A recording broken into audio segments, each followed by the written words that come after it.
আমরা সকালবেলায় মর্নিং ওয়াকে বেরিয়ে গেছি।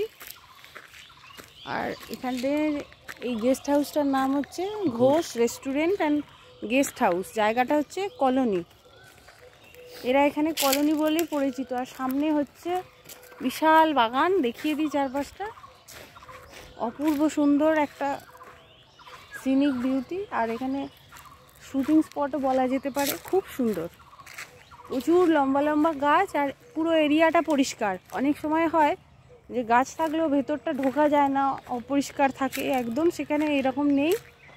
খুব সুন্দর চারপাশটা। কেমন লাগছে? দারুণ দারুণ দারুণ। এইগুলো একটু নিরিবিলি, আবার বোলপুরে সেই ভিড়টাও নেই, আর অসাধারণ জায়গা। এখানেও এখনো লোকজন আসা শুরু করেনি। এই গেস্ট হাউসটা টোটোওয়ালার মাধ্যমেই আমরা পেলাম। তো এইটা 1 বছর হলো ওপেনিং হয়েছে আর কি। তো সেই জন্য লোকের সেই ভিড়টা, প্রচণ্ড ভিড়, যেটা ভারত সেবাশ্রমে এইগুলোতে হয়, অন্যান্য হোটেলগুলোতে পাওয়া যায় না।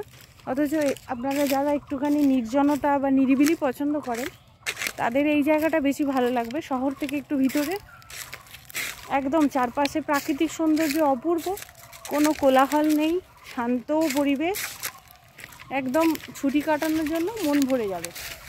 প্রচুর গাছ, প্রচুর গাছ। আর নিচটাতে পুরো শাল গাছের ফুলের পাপড়ি ভরে রয়েছে।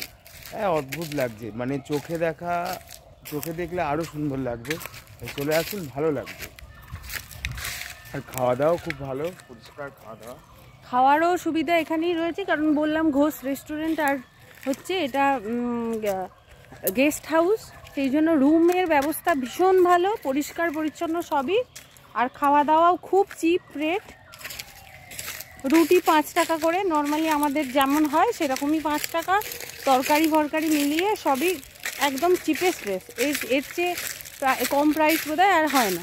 এবং পরিষ্কার পরিচ্ছন্ন, আপনি যেমন বলবেন তেমন বানিয়ে দেবে। রুটি খেতে চাইলে একদম গরম সঙ্গে সঙ্গে বানিয়ে দেবে, ওরা বানিয়ে রাখে না। এটা খুব ভালো একটা ব্যাপার। আর ভেজ চাইলে পাবেন, এগরোল বললে বানিয়ে দেবে, এই ধরনের ব্যাপার। সমস্ত আইটেমই রয়েছে এখানে। খুব সুন্দর চারপাশটা, দেখাই একবার।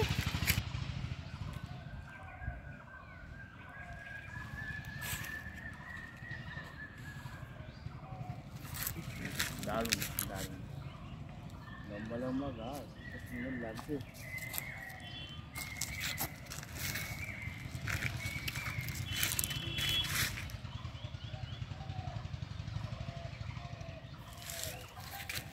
এই দেখুন চারপাশটা কিরকম সুন্দর, দূর থেকে আরো সুন্দর দেখতে লাগছে। জায়গাটার সূর্যের রোদটা পড়েছে, সাইজের মাঝামাঝি। মুলুক হচ্ছে এক পাশ, আর শান্তিনিকেতন কলেজ হচ্ছে, মেডিকেল কলেজ আর এক পাশ, তার মাঝামাঝি জায়গায় হচ্ছে এই জায়গাটা। আর টোটোওয়ালা বলছিলেন এইখানে একটু ভিড়টা কম হয়, কারণ ওই স্টুডেন্টদের যদি কোনো প্রোগ্রাম থাকে, অনুষ্ঠান থাকে, তাহলে তার মা বাবারা এসে সাধারণত এখানটা থাকে। স্টুডেন্ট বলতে আপনার শান্তিনিকেতন, হ্যাঁ, মেডিকেল কলেজের স্টুডেন্টদের। আর পাশেই হসপিটাল রয়েছে এখানে। আর এরিয়া খুবই ভালো। তো বললাম, সব মিলে দারুণ সুন্দর একটা ব্যাপার ছুটি কাটানোর জন্য। আর ছোট বাচ্চা যদি সঙ্গে থাকে, তাহলে বাচ্চাদের তো একটু খোলামেলা জায়গায় দৌড়াদৌড়ি করার, উঁচু নিচু নেই, অথচ চারপাশটা বেশ সুন্দর, দৌড়াতে পারলে খুব ভালো লাগবে। মানে বাচ্চাদের একদম আইডিয়াল প্লেস এটা, খুব ভালো। অনেক সময়ই হয় বড় বড় প্রতিষ্ঠিত লজগুলোতে রুম পাওয়া যায় না, কিন্তু খুব সুন্দর এখানে ব্যবস্থা, বেশ ভালো। দেখতে থাকুন।